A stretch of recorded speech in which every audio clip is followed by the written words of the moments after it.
Il y a 100 ans naissait un conflit régional qui allait rapidement devenir un des plus complexes et controversés au monde.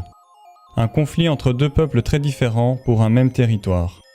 Afin de comprendre ses raisons et ses enjeux, retraçons sur carte le conflit israélo-palestinien.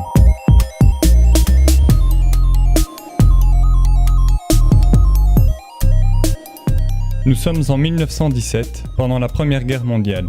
Les empires centraux sont opposés à la Triple Entente et à leurs alliés. Les deux côtés essuient de nombreuses pertes et de nouveaux soutiens sont les bienvenus.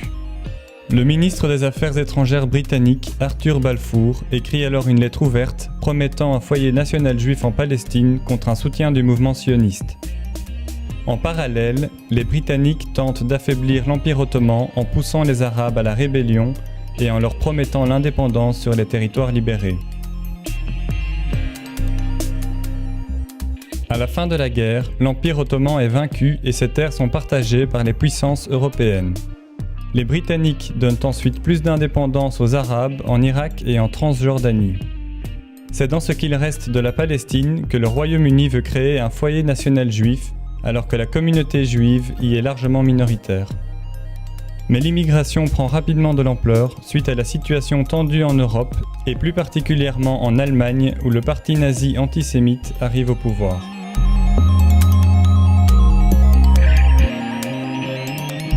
En septembre 1939, l'Allemagne envahit la Pologne. Le Royaume-Uni et la France réagissent en lui déclarant la guerre, c'est le début de la Seconde Guerre mondiale. En 5 ans, le conflit fait plus de 60 millions de morts, dont près de 6 millions de juifs visés par la Shoah. Dès la sortie de la guerre, l'immigration juive vers la Palestine prend de l'ampleur et augmente les tensions avec les Arabes. Dépassés par la situation, les Britanniques entament leur retrait de la zone. L'ONU prend le relais et propose de diviser la région en 2 États, avec Jérusalem en zone internationale. Le projet est accepté par les sionistes, mais rejeté par les Arabes palestiniens. S'ensuit une guerre civile entre les deux communautés. La Ligue arabe met en place une armée de libération composée de quelques milliers de volontaires qui combat les sionistes. En face, les Juifs organisent leur défense en formant militairement la population et en envoyant des agents en Europe pour récupérer des stocks militaires de la Seconde Guerre mondiale et signer des contrats d'armement.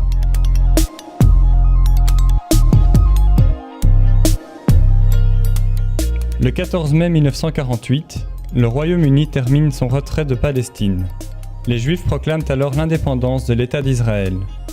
En réaction, la Ligue arabe lui déclare la guerre. Pendant le conflit, 2 trêves vont permettre à l'armée israélienne de se renforcer et de progressivement prendre le dessus.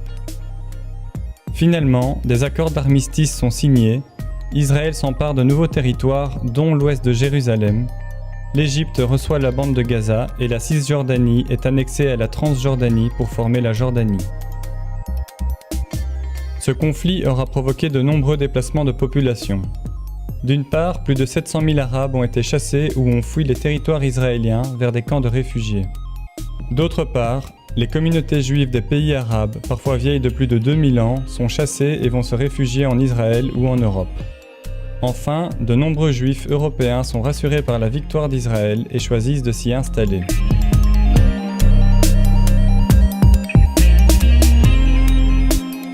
En 1967, suite à des tensions entre Israël et ses voisins, le pays déclare la guerre à l'Égypte, la Jordanie et la Syrie. En 6 jours, Israël s'impose et triple son territoire en s'emparant du Sinaï égyptien, du plateau du Golan syrien et de la Cisjordanie. Des colons israéliens commencent alors à s'installer sur les territoires palestiniens. L'ONU réagit et adopte la résolution 242 qui condamne l'occupation israélienne. 6 ans plus tard, l'Égypte et la Syrie lancent une attaque surprise pour tenter de récupérer leurs terres. Dans un premier temps, l'armée israélienne est mise en déroute et ne peut repousser l'attaque. Dans un climat de guerre froide, l'URSS et les pays arabes soutiennent l'offensive, tandis que les USA envoient en urgence par avion 22 000 tonnes d'armement à Israël. L'armée israélienne reprend le dessus et repousse encore un peu plus les frontières. Après un cessez-le-feu, les pays arabes exportateurs de pétrole décident de punir les USA et les alliés d'Israël en augmentant de 70% le prix du baril et en diminuant la production de 5%. C'est le premier choc pétrolier. Israël est mis sous pression internationale et rend le Sinaï à l'Égypte et une partie du Golan à la Syrie. Mais il conserve son contrôle sur les territoires palestiniens où la colonisation s'accélère, surtout à Jérusalem-Est.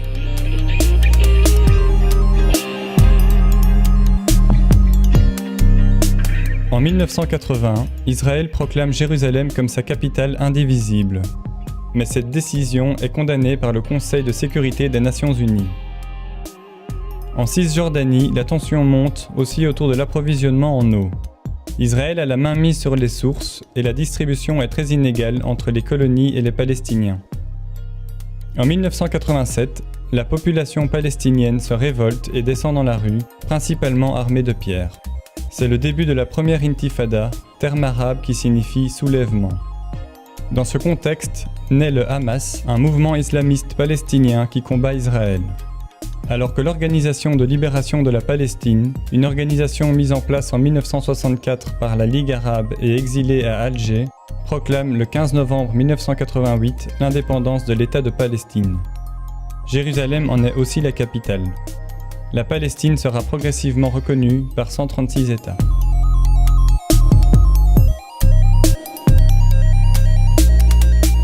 Après 6 ans de conflit, une paix fragile est signée avec les accords d'Oslo qui prévoient une reconnaissance mutuelle et les bases pour l'autodétermination de la bande de Gaza et de Jéricho dans un premier temps.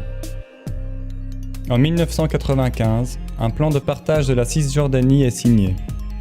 Il prévoit des zones sous contrôle palestinien, des zones mixtes et le reste sous contrôle israélien. Mais les deux parties n'arrivent pas à se mettre d'accord sur certains sujets épineux tels que le statut de Jérusalem ou le retour des nombreux réfugiés palestiniens. Les négociations deviennent un échec et les violences reprennent de plus belle.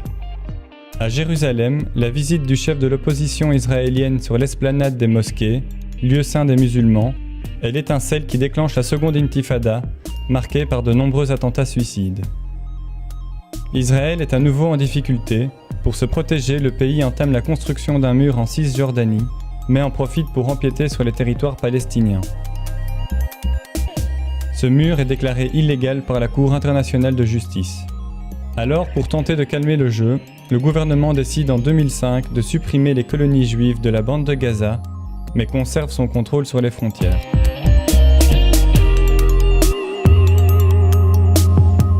Dans les années qui suivent, les tensions vont surtout se concentrer autour de la bande de Gaza et principalement contre le Hamas qui en a pris le contrôle. Israël impose alors un blocus contre la région. En face, le Hamas tire régulièrement des roquettes vers les territoires israéliens. En conséquence, plusieurs affrontements y ont lieu, jusqu'au plus violent en 2014.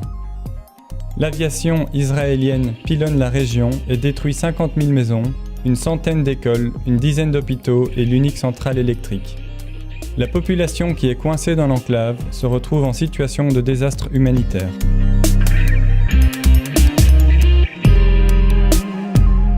Aujourd'hui, la situation reste compliquée et une paix durable semble difficile à trouver.